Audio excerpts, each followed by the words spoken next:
All right, what is going on, Notre Dame fans? I'm Tyler Horka with Blue and Gold Illustrated, blueandgold.com, flying solo in El Paso, Texas, where Notre Dame practiced earlier today with the Sun Bowl coming up against Oregon State on Friday here in El Paso. So yeah, the media got to see about half an hour of practice after we talked to about a handful of players in the lead up to this bowl game, which is a little bit of an odd one, obviously. Not everyone from the Notre Dame regular season is here. Same can be said for the Oregon State Beavers, who come in at 8-4, the number 19 team in the country. Notre Dame is 9-3, the number 16 team in the country. But the players, again, who got both of these teams to that point aren't necessarily here. I mean, let's start with the offensive side of the ball, mainly for Notre Dame.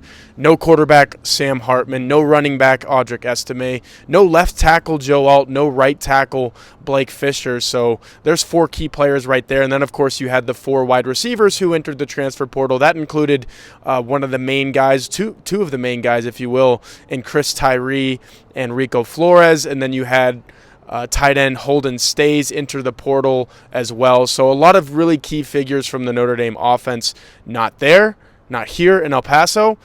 But there were some guys making plays today, and I've actually got a little run sheet here from the media hotel that we're staying at here in El Paso, and I kind of jotted down some notes from one-on-ones today. So that was pretty much the main takeaway from practice, I would say. Obviously, we'll get to CJ Carr, the incoming freshman, in a moment, who is practicing with Notre Dame in these bowl game practices. Even though he cannot suit up and cannot play for Notre Dame in the Sun Bowl, he's technically serving as Notre Dame's third-string quarterback in these practices. We'll get to a little tidbit on him. Before we get to that, some of these wide receivers, these one-on-ones started with freshman Jaden Greathouse making a play against sophomore corner Jaden Mickey. Just kind of out-muscled him, out-manned him. Steve Angeli hit him with a really nice ball.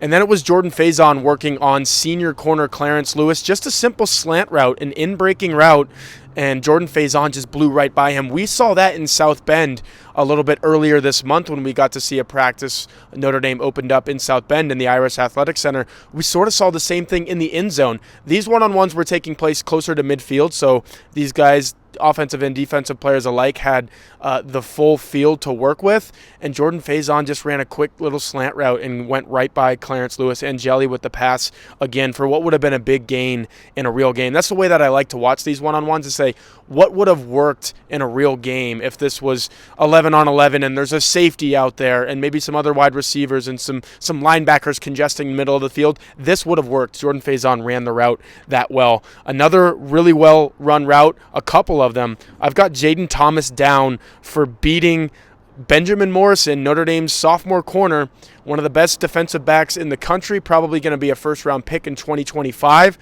Jaden Thomas beat him a couple of times, and Steve Angeli with a pass. I think one of them was a slant route. One of them was more of a post, so a deeper route over the middle of the field. Physical routes between Thomas, who looks very healthy. He's looking very good coming back from his hamstring injury, guys. I think he's going to play a very big role in this Sun Bowl. And what tells me that is Benjamin Morrison's healthy. Benjamin Morrison's a sophomore. He's got no reason to sit in this game. And Jaden Thomas kind of took him to task a couple of times today. And it was physical, it was fast, it was short area quickness. I was really impressed with him today.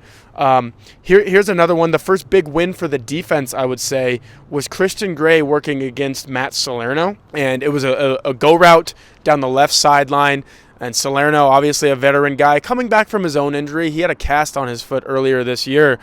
But really, Christian Gray locked him up, and there was nowhere to throw the ball. I believe it was freshman quarterback Kenny Minchie, who just kind of had to throw the ball away. Anytime you're throwing the ball away and not giving it a chance on a one-on-one, when it's literally just defensive back, wide receiver, make a play, throw it in there, even if it gets batted down, who cares? Minchie just kind of tossed it away. That's how good the coverage was from Christian Gray. I think that is a very big development, considering Cam Hart, the graduate student corner, has opted out to prepare for the 2024 NFL Draft. So really good play by Gray. I think him and Mickey are kind of fighting for reps on the outside corner. You may see a pretty even split between those guys, but honestly, if I'm just looking at body of work throughout this season, with those guys kind of being the backup to Cam Hart all year long, I would give Gray a little bit higher of a rep share, maybe 60-40, maybe even lean 75-25 in Gray's favor. I think he's a really good player. I think he could have a really good game in the Sun Bowl. Deion Colzie, play of the day, catch of the day, really throw of the day. We'll get to some other passes here in a minute, but Kenny Minchey. So Deion Colzie is working on sophomore cornerback Chance Tucker. Obviously, Colzie is a junior wide receiver. And Deion Colzie looks like he's running a go route down the right sideline. All of a sudden, he breaks it out quickly, shows his chest, opens up to the quarterback, and Minchey throws a perfect back shoulder sideline throw, and Colzie catches it with one hand, gets both feet in bounds. I think it would have been a catch in the NFL. That's what I was talking about earlier. What works in a true 11-on-11 setting? It's that. It's throwing the ball away from the DB. There's not going to be any safety because it's the sideline. You know, in basketball, they say you don't trap yourself in the corner because the sideline becomes like a third defender, basically. You got two defenders there, and then the sideline's your third one, and you can't get out of a double team that way. Deion Colzie knows what he's doing, opens up to the sideline and says, hey, defender can't get in between me and the ball over here when the ball is right here. Great play, great catch, great throw. Look for Deion Colzie coming back, getting healthy. He's in that same boat as a Jaden Greathouse and a Jaden Thomas, wide receivers who were banged up all year for Notre Dame, but have the luxury of this extra month just to get right, get healthy. He sure looked healthy today. I believe he made another play. He beat Chance Tucker on another play, but Steve Angeli's worst throw of the day was on a little corner route intended for Deion Colzie. Wide open. Again, he's working toward the sideline. That's where you want to go. Give it to me right there. We'll take our yards. We'll live to, see another play. I might not score a touchdown on this play when I'm working toward the sideline, but I'm going to gain yards. I'll probably gain a first down. Angeli just miserably underthrew the ball. In fairness to him, it was his only really bad throw of the day from what I saw. Speaking of good throws, CJ Carr, the incoming true freshman, absolute dime down the middle of the field. It was inconsequential who he threw it to. Two scout teamers wearing white jerseys at these Notre Dame practices. If you're wearing a white jersey, you're typically a defensive guy.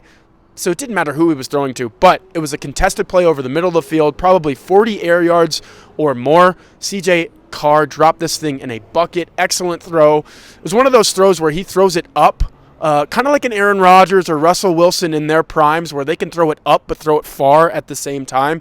Carr has that in his repertoire. It was fantastic throw. Awesome to be there to see it in person. Everyone who has seen this guy play and practice in the last month with Notre Dame in this unique setting where he's able to do that have said he's going to be a great one. The arm talent is there. Gino Guidugli talked to us in the media room at the hotel a little bit earlier today. He said the arm talent is there. Actually, it was Al Golden who said this. I asked the question of Al Golden. I said, what has been the look that CJ's Carr has given you from a scout team perspective going against the number one Notre Dame defense? And he says decision-making, the arm talent, like he's got it all there. He's wise beyond his years. So, again, incoming true freshman, not even supposed to be on a college campus yet. He's making these types of plays. Those were pretty much the big plays. Jaden Greathouse had a drop of a slant. He beat Christian Gray. I just hyped up Christian Gray. He beat him fair and square. But he dropped the ball over the middle of the field. He showed some visible frustration after that one. But then I believe Greathouse came back and beat Jaden Mickey once again, just as he did to start the day. And Angeli hit him with the throw on that connection. So the day finished with, again, Thomas beating Morrison. As I said earlier, he did a couple of times, beat him down the right sideline. Ball was a little bit overthrown, but Morrison dragged Thomas down. That's how badly that Thomas had him beat.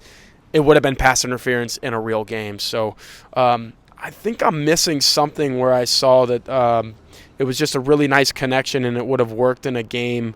Maybe it was the Greathouse one where he beat Mickey and Angeli dropped it into it. That's what it was. It was a pocket play where one-on-ones, technically, Greathouse had Mickey beat so bad he can just run down the field and say, hey, throw it to me here. But they were trying to simulate, hey, there's going to be a safety in a real game here, so I can't go over the middle of the field. I beat one guy just to go get covered by another. No, let me find this pocket. Let me get this completed before the safety comes over. So saw really good things from Minchey, Angeli, and obviously CJ Carr. I think the quarterback play is in really good hands right now. I think Gino Guidugli is really comfortable. I know there's a lot of people out there who are saying, I don't know what to expect from Gino Guidugli calling plays and serving as the offensive coordinator for the first time this season, with Jared Parker having taken the job at Troy. I think he's in a really good spot and is going to do some really good things. He looked comfortable out there today.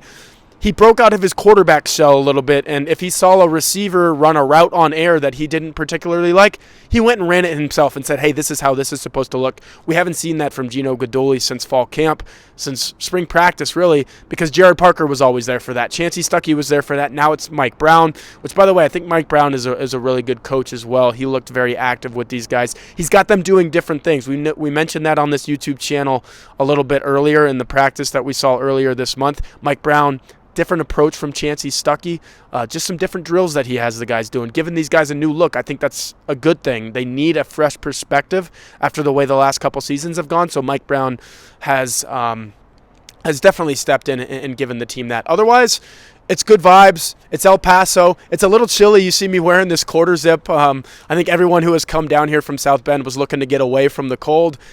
It's wintertime in El Paso in the desert. It can get kind of cold here, but I think we're looking at sunny and 60s for the game on Friday afternoon, so that's not a worry. What I saw from the one-on-ones today for Notre Dame, I think these guys are locked in. They're competitive. The competitive juices are flowing. We talked to Jaden Mickey before the practice, and he said, yeah, I mean, we all want to get this 10th win. We want to finish the season on the right way. Last year, this Notre Dame team finished with 9 wins. This year they have an opportunity to win 10, and they are all locked in and gunning for that. So again, today's practice definitely dominated by these one-on-one sessions that we got to see. They're always the most interesting thing. We overlaid this video with some of those videos there. I tried to capture as much as I could.